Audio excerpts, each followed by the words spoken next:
Most important thing in every state is Caitlin Clark, at least in Midwest states, at least in the great state of Indiana. And this hit me yesterday. Wow. It hit a lot of people yesterday. The head coach of the Indiana Fever, Christine Sides, gone. She gone. Fired. A lot of people were complaining about Christine Sides. I thought, what the hell, man? You know, they went from a horrible team to a playoff team. They were an exciting team, a fun team. Caitlin Clark acted petulant. Sides wasn't afraid to step up and coach her a little bit, but I'm not there every day. Indy went 20-20 this season, making the playoffs for the first time since the 2016 season. And Caitlin Clark's first year as a pro. Sides was in the second year of a 4-year deal with Indianapolis, who will now begin their coaching search immediately along with these other teams. The Indiana Fever has long been at a crossroads, but the decision to break ways with head coach Christie Sides after Caitlin Clark's stunning debut season has focused attention on the franchise's future. This move represents a big departure for the Fever, who are desperate to break away from their long-standing battle for consistency and success in the WNBA. As fans unite behind Clark's star power, the Fever's leadership is dealing with the challenges of assembling a championship-caliber roster. If, in fact, we do the same with the WNBA that we do with the NBA, must we discuss Caitlin Clark's influence on this? Must we? See, LeBron James gets a coach fired, and you know what happens.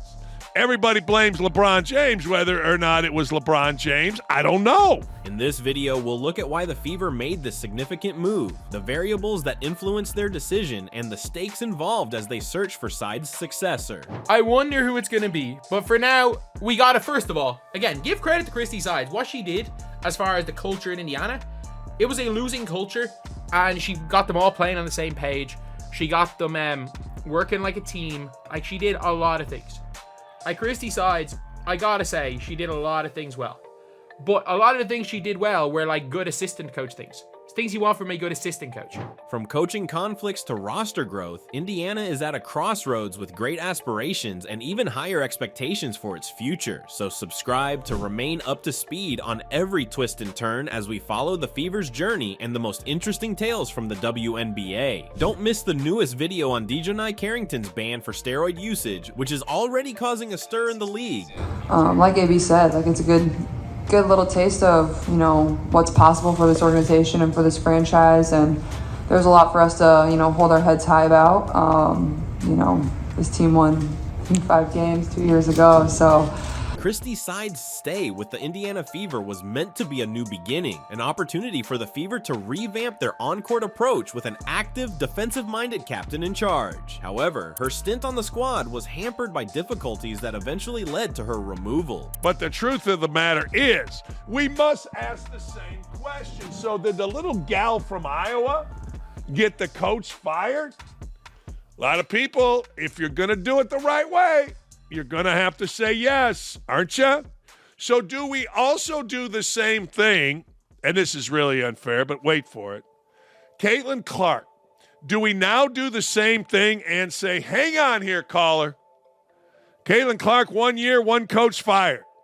Or let me ask you this question. Despite bringing a fresh viewpoint and promise to the Fever, Sides failed to find the right mix to turn a faltering organization into a contender. 16 season and Caitlin Clark's first year as a pro. Sides was in the second year of a 4-year deal with Indianapolis, who will now begin. While Clark's breakthrough season increased the Fever's exposure, the team's defensive and rotational flaws revealed a more serious systemic problem under Sides' leadership. Critics pointed out that the Fever regularly struggled defensively, often being outmatched by better organized teams. Defensive mismanagement and frequent rotation breakdowns forced players like Clark to take on more responsibility, resulting in exhaustion and uneven play from the rest of the team. Ultimately, the company believed Sides was not the best match to maximize the talent on hand, especially with a star like Clark on the roster. The Fever's decision to release Christie Sides goes beyond performance measures. It is an acknowledgement of the tremendous expectations that now surround this squad. The Fever is no stranger to the pressure pressures of establishing a great program. Indiana, coached by Kelly Koff, who previously led the Fever during one of their most successful times, is pursuing a new identity based on a strong, supporting system that maximizes each player's ability.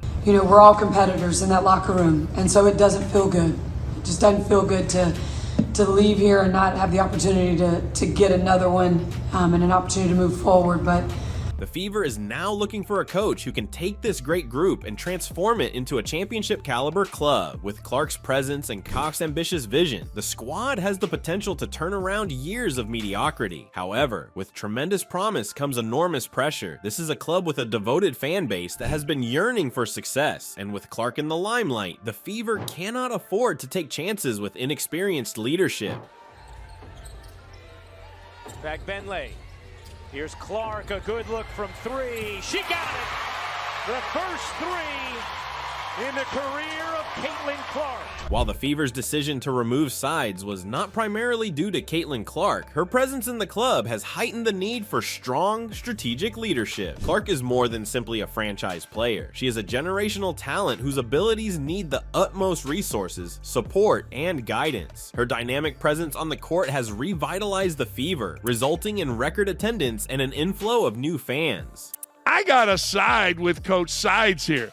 Coach Sides came in, took over the worst organization ever. I mean, 2 straight #1 picks. What, are you kidding me? And next thing you know, with Caitlin Clark becomes, let's think about it, the Rookie of the Year. First team all WNBA. Now, despite her apparent effect, the Fever's troubles this season have prompted questions about their long-term prospects. For a talent like Clark, mediocrity is not an option. She needs a coach who can design an offensive and defensive strategy that enables her to succeed, while also ensuring that her teammates complement her game. The Fever's front staff understands that Clark's prime years cannot be squandered, and Side's inability to make the required changes cemented the decision to move on. What else she has in that arsenal and that toolkit to get past some of these great defenders that are sometimes going to be 6'3", 6'4". Oh, slick pass from Clark. One of the most common complaints leveled by Sides throughout her term was her defensive strategy. While her coaching approach was described as defensive, the outcomes were often the contrary. The Fever struggled to control powerful offenses and failed to develop a consistent defensive system, resulting in numerous scoring droughts and breakdowns. Players, particularly Clark, were routinely overextended, resulting in weariness and injuries that exacerbated the team's shortcomings. Apparently, I was. Apparently, the fans knew better, because I'm telling you, this lady Sides was in a no-win position. These crazy-ass Hawkeyes, these crazy-ass cornbread Capacuties are angry as hell at any coach about Caitlin Clark. Nobody is good enough. Nobody, and I mean nobody is good enough. I sat there and I looked. I said, wait a second. I got to go through something. Hold on. They got better. She handled the ball to the point where she was scoring out of her mind, took any shots she wanted. Hold on.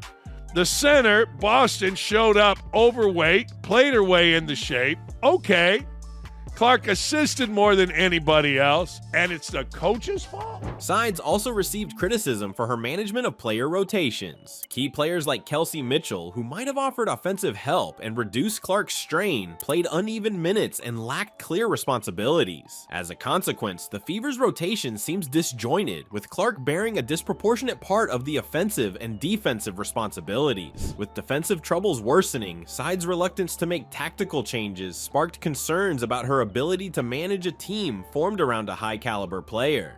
Fans and experts saw the Fever's move to reinstate Kelly Koff as an executive as a watershed moment. Koff, a recognized WNBA leader, was key in the Fever's previous success. Her return indicates the Fever's desire to rekindle its winning culture and conduct a strategic revamp. Koff, known for her daring plays and aggressive managerial style, is a hint that the Fever are committed to developing a championship-caliber club around Clark. Under Koff's leadership, leadership, the Fever can now make critical choices on coaching, roster development, and long-term strategy. She knows the difficulty of maintaining a successful WNBA club and is anticipated to make important choices to improve the Fever's defensive and rotational issues under sides. However, Koff's comeback raises expectations, with fans and the WNBA community anticipating a quick turnaround. As the Fever moves forward, they confront new challenges with upcoming free agency choices. Kelsey Mitchell, one of the team's leading scorers, is about to enter free agency, and her departure may be a significant blow to Indiana's squad. Losing a player of Mitchell's caliber would hamper attempts to assemble a balanced and competitive team around Clark, perhaps pushing the Fever to look for replacements in trades or the draft. I feel like I had a solid year, but for me, the fun part is, like, I feel like I'm just scratching the surface, and I'm one that's nitpicking every single thing I do, and I know I want to, help this franchise get even better, help my teammates get even better. The Fever's front staff must now select which players will be part of their long-term plan and who may need to be removed in order to develop a squad that best suits Clark's abilities. With athletes like Aaliyah Boston and Alyssa Smith showing promise but suffering with consistency, Koff and her staff must make key choices about talent retention and development. A coherent and balanced squad will be critical to the Fever's success, and choices taken this summer will likely influence the franchise's destiny for years to come. The Fever faces several hurdles as it moves ahead. Building a championship team around Clark requires more than coaching. It's also about creating an atmosphere that encourages player development and resiliency. Indiana's front management will need to address defensive issues, enhance player rotation methods, and bolster the supporting cast surrounding Clark. The stakes are high, and with fan expectations at an all-time high, the Fever's next move is vital. But anyway, I feel bad for Coach Sides, because one of the things that you have to understand, and I got this from somebody that wants the job, it's the most high-profile job in the league. It's simply the most high-profile job in the history of the WNBA, because you've got the number one player in the history of the WNBA. That's what you got. The WNBA is developing, and Indiana has the potential to become a dominating force if it can effectively manage these hurdles. However, there is a feeling of urgency. Clark's skill has put the Fever under scrutiny, and any blunders might jeopardize the momentum she has brought to the team. Christie Sides' departure heralds the start of a new era for the Indiana Fever, a club keen to capitalize on the opportunity that Clark's arrival has created. While her termination is part of a larger reorganization process, it also demonstrates the Fever's dedication to developing a cohesive, competitive club capable of contending for a title. With Kelly Koff back in charge and the Fever's leadership facing key choices in the winter, Indiana has the opportunity to redefine its future. Decision.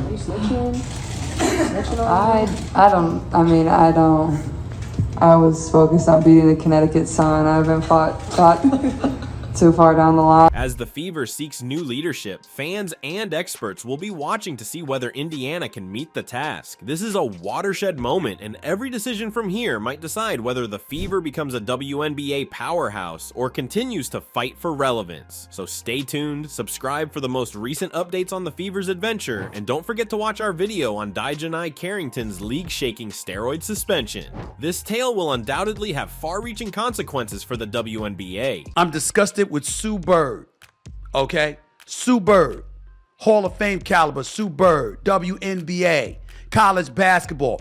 Matter of fact, one of the best people that I've ever met, or one of the best women I've ever met in professional or collegiate sports. Sue Bird recently had an outburst in which she blamed both Caitlin Clark and Stephen A. Smith for the WNBA's ratings. Yes, you heard it correctly. One of basketball's most revered figures is pointing fingers, and the consequences might be tremendous. This is massive, and it is sending shockwaves across the WNBA community and beyond. But before we get started, be sure you subscribe and enable alerts so you don't miss any future updates. If you love basketball, particularly women's basketball, you'll want to remain with us as we unpack every twist and turn in this unfolding drama. She's obviously doing amazing. Her game speaks for itself. I think my favorite part is just women's basketball, women's sports really, but women's basketball has been on the rise. And it's kind of like what Magic and Bird was to men's basketball. Like this moment, we kind of needed something. This is to that just moment. and Caitlin's that moment. And I think a lot of it has to do with her logo threes. A lot of. I mean, speaking of John 529 from Twitter. Yeah. Like, oh, women don't dunk. Yeah. That's what he sounds like. Yeah, exactly. Yeah, of course, women don't dunk. Yeah. That's why I don't watch. But you can't really talk trash on a logo 3. Now, let's get started. Sue Bird, a name associated with brilliance in women's basketball, has spent the last 2 decades carving up a career as one of the sport's most accomplished athletes. With 4 WNBA titles, Olympic gold medals, and other awards, Bird's impact on the game is undeniable. Her leadership on and off the court, along with her lengthy tenure in the league, has gained her the respect of fans, players, and analysts alike. Sue Bird, you're one of the coolest humans alive. I'm so happy you're on the show. Thank you so much for being on the show. I just want to go through a couple of your accomplishments real quick. You're a 2-time NCAA champion. You're a 4-time WNBA champion. You are a 13-time WNBA All-Star. And you're a 5-time Olympic gold medal champion. Come on! And playing basketball is kind of last on that list, to be honest. To go through that as a group, I mean, it's a connection we'll all have forever. That's really special. What are you talking about? Who are you? Who are you? That's just amazing. You're so talented and so good. Out of all those things I mentioned, do you have a favorite that sticks out and you go, yeah, that one was my... Bird's reputation as a beloved figure has lately been called into question after her latest statements about the WNBA's dwindling popularity. Some say her reputation has been tainted, while others maintain that she is merely telling the truth. How did Bird go from being a WNBA icon to becoming the subject of controversy? Let's take a deeper look at what caused this unexpected incident. This is usually when I'm like, that's like asking a parent their favorite kid. Yeah, exactly. I don't have kids, so this is my version of that. Yeah. But it is an Olympic year, so I feel like right now, and by the way, my answer changes every time somebody asks me. Okay, I keep 'em on their because there are all so many things and so many different parts of your life and memories. But despite its rising fan base and more media attention, the WNBA has struggled to maintain ratings throughout the years. While the league has made progress in increasing its reach, it still falls short of its male counterpart, the NBA, in terms of viewership and income. Many causes have been linked to this, including a lack of mainstream exposure, restricted broadcast options, and persistent social prejudices against women's sports. The league has worked hard to overcome these obstacles, investing in marketing, player outreach, and even adopting more social justice programs to attract a larger audience. All right, Caitlin finally getting a moment to breathe, right? As she just mentioned, didn't even get to reflect it all on her college career and just jumped right into things and had an epic season. How would you describe, Chanae, her historic career? Yeah, a year this far. Yeah, Caitlin Clark came into the WNBA as the most impactful women's basketball player we've seen in a generation. And it took a combination of things, both on and off the court. Off the court, attendance, viewership. On the court, breaking the single season scoring record or the all-time scoring record in college. But now you see her in the WNBA, and you can say the exact same thing. Most impactful that we've seen in women's basketball for those same 2 reasons. Arenas were upgraded. Despite these attempts, the ratings have not had the desired outcomes. And that's when Sue Bird, at the helm, starts the blame game, pointing fingers at unlikely suspects like Caitlin Clark and Stephen A. Smith. Caitlin Clark, the youthful and agile guard who has taken the basketball world by storm, is seen as the future of women's basketball. Her remarkable shooting range, leadership, and on-court charm have piqued the interest of fans worldwide. As a collegiate player, she is already shattering records and becoming a household name, and many anticipate her dominating at the professional level whenever she joins the WNBA. What she was able to do was truly impressive. She averaged 19 and 8. For some context, I won Rookie of the Year. I think I averaged 12. It is a huge feat to get those types of numbers. After Olympic break, you mentioned it, Molly. It's like finally she can wait, waiting to exhale. Totally. 23, 9, and 8 were her averages, bringing the Fever to the playoffs. I know that there was a big 3 with Aaliyah Boston and Kelsey Mitchell as well, but what she has been able to do has transcended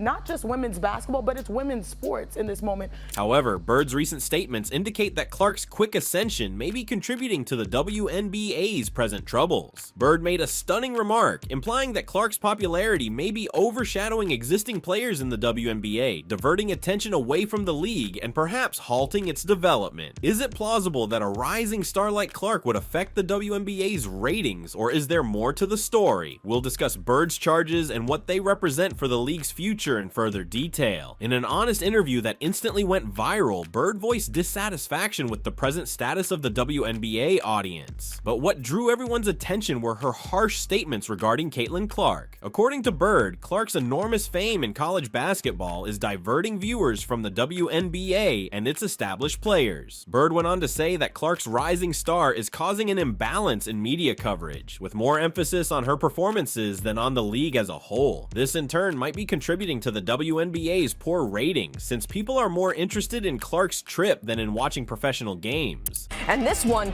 was a fight. Early on, tempers flaring. Caitlin Clark misses the three over DeWanna Bonner. And Chene, what did you see on this interaction?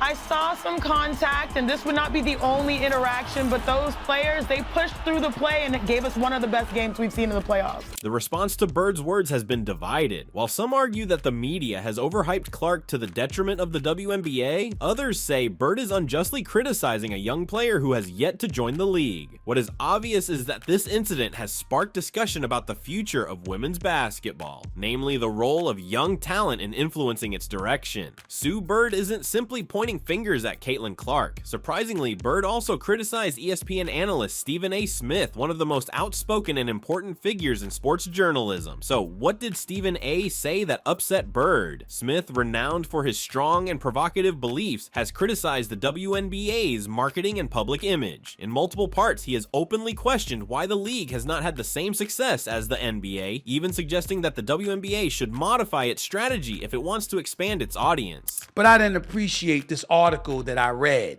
okay, when it came to her talking about yours truly. Because you see, far be it, this is the headline, y'all. Sue Bird calls out ESPN host for, quote, hating on WNBA playoff ratings after Caitlin Clark's exit. You say, what? Why? Why, y'all? Really? This is where we have to go?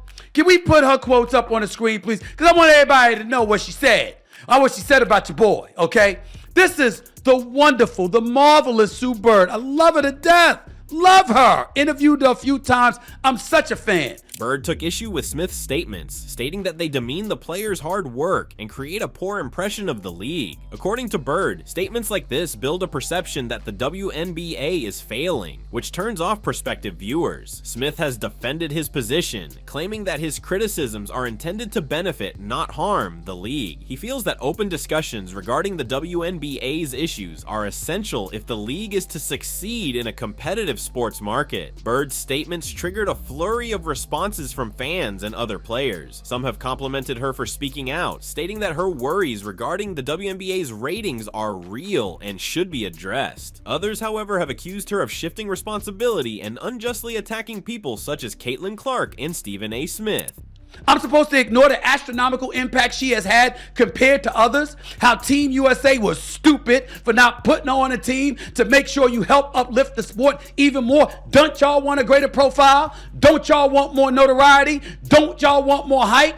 I understand that it's going on still without her now that she's out of the playoffs because the games have been great.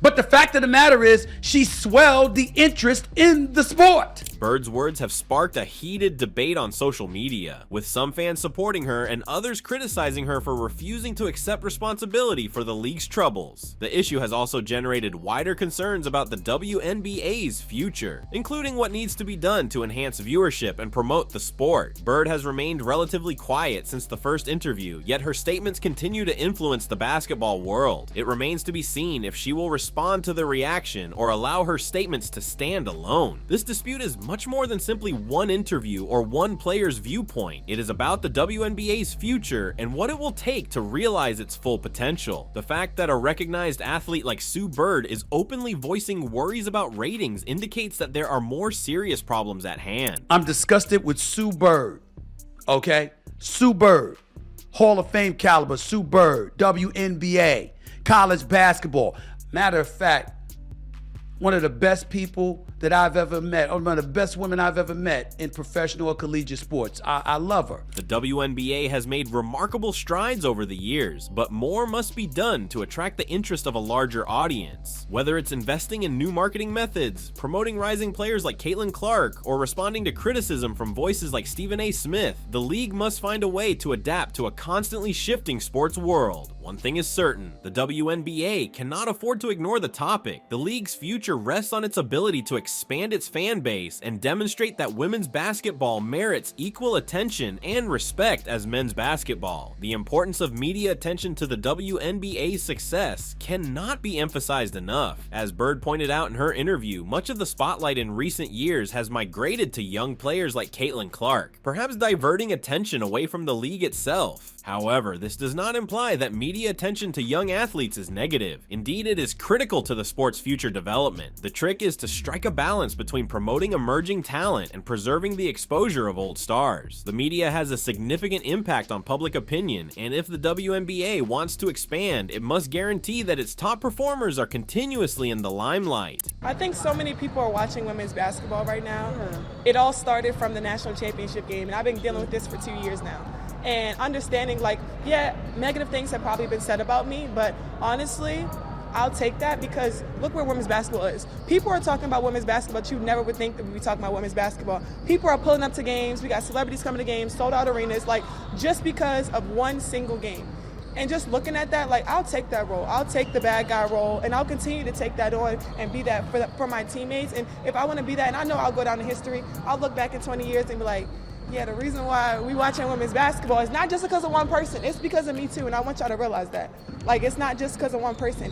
A lot of us have done so much for this game, and Kennedy has been here before, obviously, but there are so many great players in this league that have deserved this for a really, really long time, and luckily, it's coming now. The league must also find methods to communicate with younger viewers, who may be more likely to follow college athletes like Caitlin Clark, but have yet to form a relationship with the WNBA. To broaden the league's reach, this might include using social media, producing more dynamic content, and even collaborating with influencers. But I didn't appreciate this article that I read, okay, when it came to her talking about yours truly. Because you see, far be it, this is the headline, y'all. Sue Bird calls out ESPN host for, quote, hating on WNBA playoff ratings after Caitlin Clark's exit. You say, what? Why? Why, y'all? Really? This is where we have to go? Can we put her quotes up on the screen, please? Because I want everybody to know what she said. What she said about your boy, okay? This is the wonderful, the marvelous Sue Bird. I love her to death. Love her. Interviewed her a few times. I'm such a fan. But this is what she said. Viewership numbers with Caitlin Clark are astronomical. She is a big draw. She brings in all the things. And yes, the games where she's not playing have lower viewership. But in the WNBA playoffs, and we'll use the semifinals, where Caitlin obviously is not in it because her team lost, are still breaking records from previous WNBA years and are still cracking 1 million viewers. Bird's remarks regarding Caitlin Clark highlight critical issues about how new players are absorbed into the WNBA and how they influence the league's future. Clark is definitely a generational talent, and her professional debut will be eagerly followed by fans and pundits alike. However, Bird's remark exposes a possible clash between experienced veterans and rising talents. As the league evolves, emerging players must have opportunities to flourish while also acknowledging the achievements of those who have come before them. The WNBA will have to strike a fine balance between fostering young talent and preserving the legacies of current and previous players. The league's success is dependent on its ability to welcome the next generation of talents while continuing to build on the foundation set by icons such as Sue Bird. Stephen A. Smith has not changed his stance in reaction to Bird's statements. In fact, he has reaffirmed his conviction that the WNBA must rethink its marketing and promotional techniques if it is to thrive. She continues, because she brings up my name.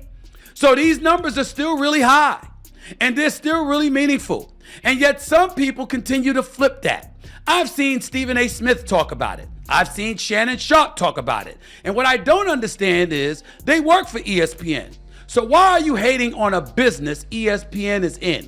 I want to say the semifinals games are up like 130%, and that's without Caitlin. End quote. I'm going to dial it back and be as respectful as I can possibly be. Once again, Sue Bird is a champion, Hall of Fame caliber, and a beautiful person. I am a huge fan of her as a person and a player. One of the great pleasures I've had was interviewing her in the past. I'm only addressing her points about me and what she said in relation to the whole Caitlin Clark story. Smith contends that the WNBA has all of the tools it needs to flourish, but it is not using them properly. He thinks that by adopting aggressive marketing strategies, developing more intriguing narratives, and investing in star power, the league can reach a larger audience and increase viewership. While some have criticized Smith for being too harsh, others feel his words stem from a genuine desire to see the league prosper. Smith has said that he supports women's basketball and wants to know if the league will thrive. His criticisms, however harsh, are intended to motivate the league to do better. It remains to be seen if the WNBA accepts his advice, but one thing is certain, Stephen A. Smith isn't hesitant to speak his opinion, and his power in the sports world ensures that his views are taken seriously. Regardless of the uproar surrounding Bird's statements, one thing is clear: Caitlin Clark is a rising star. Her success at the collegiate level has been nothing short of phenomenal, and she is already being heralded as the next great thing in female basketball. I think so many people are watching women's basketball right now. It all started from the national championship game, and I've been dealing with this for 2 years now. And understanding, like, yeah, negative things have probably been said about me, but honestly, I'll take that because look where women's basketball is. People are talking about women's basketball, but you never would think that we'd be talking about women's basketball. People are pulling up to games. We got celebrities coming to games, sold out arenas, like just because of one single game. And just looking at that, like, I'll take that role. I'll take the bad guy role, and I'll continue to take that on and be that for my teammates. And if I want to be that, and I know I'll go down in history, I'll look back in 20 years and be like, yeah, the reason why we watching women's basketball is not just because of one person. It's because of me too, and I want y'all to realize that. Like, it's not just because of one person. A lot of us have done so much for this game, and Kennedy has been here before, obviously, but there are so many great players in this league that have deserved this for a really, really long time, and luckily, it's coming now. However, with tremendous potential comes high expectations. Clark's move to the WNBA will be widely observed, and many feel she has the potential to be a game changer in the league. If she can bring the same kind of enthusiasm and passion to the WNBA as she did in college, she has the potential to propel the league to new heights. However, Clark's success will partly be determined by how the WNBA handles her entrance. Will the league welcome her as its new face, or will there be friction between the rising star and the seasoned veterans? Only time will tell, but one thing is certain, you'll hear a lot more about Caitlin Clark in the coming years. As the WNBA expands and evolves, it confronts a variety of obstacles and possibilities. The league has made great progress in recent years, but more effort is required to fulfill its full potential. The controversy involving Sue Bird, Caitlin Clark, and Stephen A. Smith emphasizes the need for open discussions about the league's status and what needs to be done to improve it, whether it's fixing the ratings problem, fostering new players, or revamping its marketing strategy. The WNBA has a lot to consider as it looks forward. Respectfully, Sue Bird, you are inaccurate. It is just that simple. First things first. We cover sports, right? Don't we cover sports? Looking at one of my producers, Sherry, do we cover sports? Do we cover sports? Aaron, do we cover sports? Griff, do we cover sports? I think we cover sports. So if somebody got arrested, I can't bring that up? One thing is certain, the WNBA has the skill, passion, and capacity for success. It is up to the league's leaders, players, and fans to guarantee that it grows and thrives in the next years. What are your thoughts? Is Sue Bird correct in calling out Caitlin Clark and Stephen A. Smith, or is she missing the greater picture? Will Caitlin Clark's climb to popularity benefit or harm the WNBA? Please let us know in the comments section below, and remember to like and subscribe for more similar material. If you want to learn more about the newest WNBA controversy, see our previous video on Diana Taurasi being furious at the Olympics when Caitlin Clark showed up and Sue Bird's controversial comment. Thank you for watching. What does that mean to you guys? It's going to be fun. This was a great series. I mean, Seattle came out really great against us, so they're a great team, so most respect to them. But, you know, this is the energy that we got to carry over. The next series is going to be probably a big one, a huge one. Obviously, everyone knows that. There was a lot of things that this group accomplished that, you know, a lot of people probably didn't think was possible, one, to start the season, and two, after the start we had to the season. So, yeah, it'll definitely be probably a little weird for me over the course of the first couple weeks, and then I'm sure I'll get bored and pick up a basketball again. So I watched Game 5 of the WNBA Finals, the series deciding Game 5 last night, the Minnesota Lynx and the New York Liberty. And I'm glad that I did, because it says a lot about what's going on in the sports world. It was an embarrassment for the WNBA last night.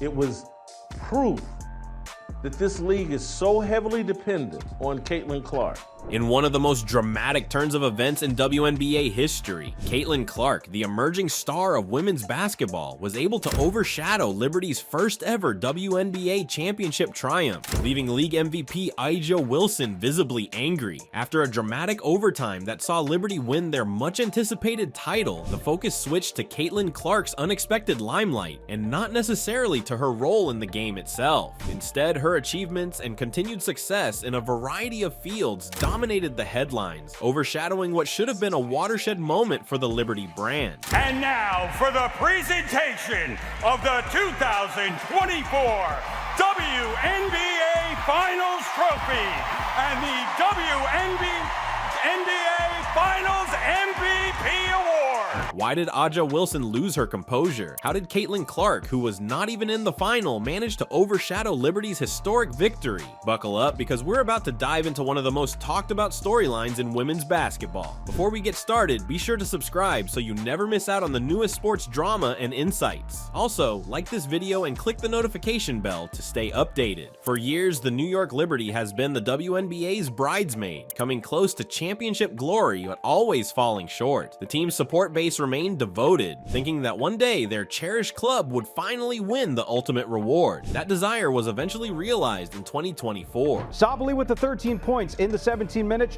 Thornton specifically on the defensive side. How huge was the production from those two tonight? The New York Liberty do not win a championship without these two players showing up in the way that they did. The route to the championship was not simple. Liberty has faced difficult opposition during the regular season and playoffs. They had a fantastic squad that included players like Breanna Stewart and Sabrina Ionescu, both of whom were critical to Liberty's rise to the top. The finals were as heated as one might anticipate. Liberty squared battle against the reigning champions, the Las Vegas Aces, in